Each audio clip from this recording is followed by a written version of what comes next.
Assalamualaikum warahmatullahi wabarakatuh. Hai teman-teman, perkenalkan nama saya Eli Irmawati dengan NIM 200205013. Di sini saya akan menjelaskan tentang sistem urinaria. Apa itu sistem urinaria?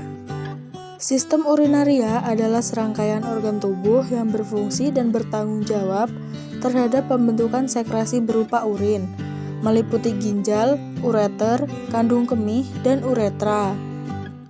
Dalam sistem urinaria terjadi proses penyaringan darah, sehingga darah bebas dari zat-zat yang tidak dipergunakan oleh tubuh, dan bisa menyerap zat-zat yang masih dipergunakan oleh tubuh. Bagian-bagian sistem urinaria. Yang pertama ada ginjal, berfungsi mengeluarkan sekret atau senyawa yang dihasilkan oleh kelenjar urin. Kedua, kandung kemih sebagai penampung urin. Ketiga, ureter, menyalurkan urin dari ginjal ke kandung kemih. Keempat, uretra, menyalurkan urin dari kandung kemih. Seperti yang kita bahas tadi, yang pertama ada ginjal. Fungsi primer ginjal adalah mempertahankan volume dan komposisi cairan ekstrasel atau cairan di luar sel tubuh, yaitu sebanyak 45% dari total cairan tubuh dalam batas-batas normal. Bagian-bagian ginjal terdiri dari korteks, bagian luar ginjal, medula, bagian dalam ginjal, piramid, medula yang berbentuk kerucut, kolumna Bertini, bagian korteks yang mengelilingi piramid, papilaris Berlini, papila dari tiap piramid, pelvis, reservoir utama sistem pengumpulan ginjal, calyx minor, bagian ujung pelvis berbentuk seperti cawan, calyx mayor, kumpulan dari beberapa calyx minor. Anatomi dan fisiologi ginjal. Bentuknya seperti kacang. Ginjal pada orang dewasa panjangnya 12-13 cm. Lebarnya 6 cm dan beratnya 120-150 gram. Permukaan atas dan bawah serta pinggir korteks ginjal berbentuk konveks, sedangkan pinggir medialnya berbentuk konkav karena adanya hilus. Ada beberapa struktur yang masuk atau keluar dari ginjal melalui hilus, antara lain arteri dan vena renalis, saraf dan pembuluh getah bening. Lapisan ginjal terdiri dari lapisan luar dan lapisan dalam. Setiap ginjal terbungkus selaput tipis atau kapsula renalis berupa jaringan fibrus. Selanjutnya ada kandung kemih. Kandung kemih merupakan organ berongga yang terdiri dari 3 lapis otot detrusor yang saling beranyaman. Lapisan paling dalam disebut mukosa, lapisan tengah terdiri dari otot polos, dan lapisan paling luar adalah jaringan fibrosa. Kandung kemih dalam sistem urinaria berfungsi sebagai penampung sementara urin yang telah diproduksi oleh ginjal sebelum dikeluarkan dari tubuh melalui uretra. Letak posisi kandung kemih berada pada anterior abdomen. Ukuran urin yang sanggup ditampung oleh kandung kemih adalah sekitar 500 ml. Tetapi saat sudah terisi 250 ml, maka akan dikeluarkan oleh tubuh. Selanjutnya ada ureter. Ureter memiliki panjang kurang lebih 25-30 cm dan diameter 3-4 mm.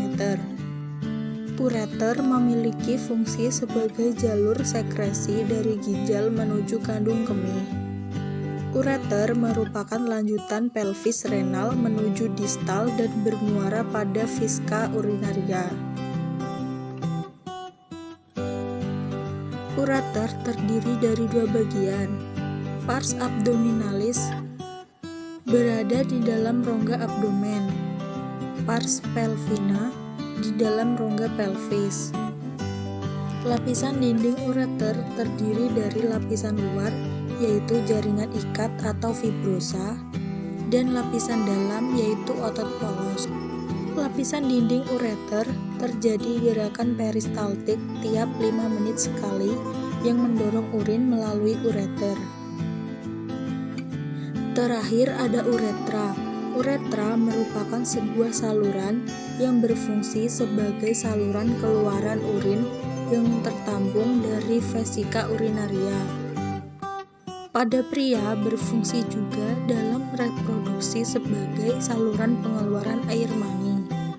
Pada wanita, panjang uretra sekitar 2,5–4 cm dan terletak di antara klitoris dan pembukaan vagina. Pada pria, panjang uretra sekitar 20 cm dan berakhir pada akhir penis. Selanjutnya ada proses pembentukan urin. Yang pertama ada filtrasi. Filtrasi adalah proses penyaringan zat sisa metabolisme yang dapat menjadi racun bagi tubuh. Proses ini terjadi di dalam glomerulus. Proses filtrasi dalam glomerulus dipengaruhi faktor yaitu tekanan osmotik dan pori-pori dalam kapiler glomerulus. Yang kedua ada reabsorpsi. Reabsorpsi merupakan proses penyerapan kembali filtrat glomerulus yang masih mengandung zat-zat berguna bagi tubuh. Reabsorpsi terjadi dalam tubulus contortus proximal. Beberapa zat yang diserap kembali antara lain glukosa, garam-garam, ion anorganik, dan asam amino. Yang ketiga, sekresi atau augmentasi. Augmentasi adalah proses pengeluaran zat sisa yang sudah tidak diperlukan lagi oleh tubuh. Proses ini adalah bagian dari mekanisme tubuh untuk menjaga pH yang tepat atau keseimbangan asam dan basa tubuh. Selanjutnya, ciri-ciri urin yang normal. Jumlahnya rata-rata 1–2 liter sehari. Warnanya bening oranye pucat tanpa endapan. Baunya biasa sampai tajam dan bisa dipengaruhi karena kurang minum air putih, makan petai, infeksi saluran kemih, gangguan metabolisme tubuh, dan gangguan hormonal. Selanjutnya, patologi sistem urinaria. Yang pertama, glomerulonefritis atau peradangan pada ginjal yang dimulai dari glomerulus, ditandai dengan proteinuria dan hematuria dan dapat berkembang menjadi gagal ginjal. Penyakit ini dibagi menjadi dua, yaitu akut dan kronis. Akut terjadi akibat infeksi kuman Streptococcus dan kronis ditandai dengan kerusakan ginjal, penurunan semua fisiologi ginjal secara bertahap, diikuti penimbunan sisa metabolisme protein dan gangguan keseimbangan cairan dan elektrolit. Yang kedua, sindrom nefrotik. Suatu sindroma yang terjadi akibat penyakit yang menyerang ginjal dan menyebabkan proteinuria atau protein di dalam air kemih, menurunnya kadar albumin atau protein utama darah dalam darah, penimbunan garam dan air yang berlebihan, dan meningkatnya kadar lemak dalam darah.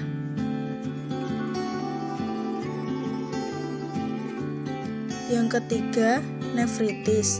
Nefritis adalah peradangan ginjal ditandai dengan hematuria atau darah di dalam air kemih, proteinuria atau protein di dalam air kemih, dan kerusakan fungsi ginjal yang tergantung kepada jenis, lokasi, dan beratnya reaksi kekebalan.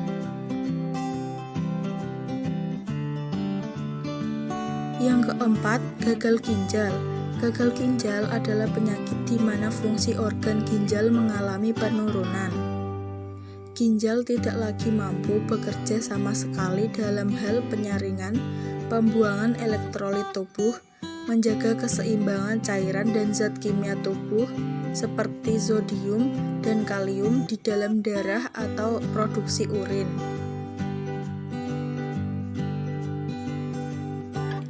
Yang kelima, pilonefritis. Pilonefritis adalah infeksi bakteri pada salah satu atau kedua ginjal yang disebabkan oleh bakteri E. coli. Gejala biasanya timbul secara tiba-tiba berupa demam, menggigil, nyeri di punggung bagian bawah, mual dan muntah. Bisa terjadi pembesaran pada salah satu atau kedua ginjal. Yang keenam, hidronefrosis atau pengembungan ginjal akibat tekanan balik terhadap ginjal karena aliran air kemih tersumbat. Yang ketujuh, batu ginjal. Massa keras seperti batu yang terbentuk di sepanjang saluran kemih dan menyebabkan nyeri, perdarahan, penyumbatan aliran kemih, atau infeksi. Batu ini bisa terbentuk di dalam ginjal atau batu ginjal maupun di dalam kandung kemih atau batu kandung kemih. Proses pembentukan batu ini disebut urolithiasis. Yang kedelapan, vesicoureteral reflux. Vesicoureteral reflux adalah aliran balik urin dari kandung kemih menuju ginjal. Normalnya, urin mengalir dari ginjal menuju uretra untuk ditampung dalam kandung kemih.